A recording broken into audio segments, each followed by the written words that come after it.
وأزلفت الأرض زلزالها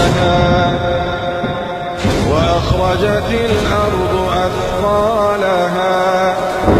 وقال الإنسان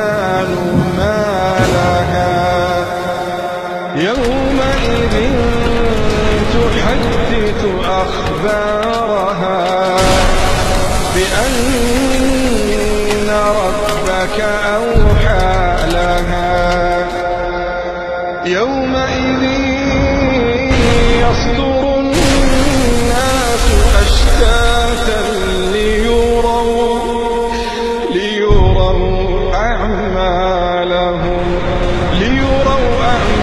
أعمالهم فمن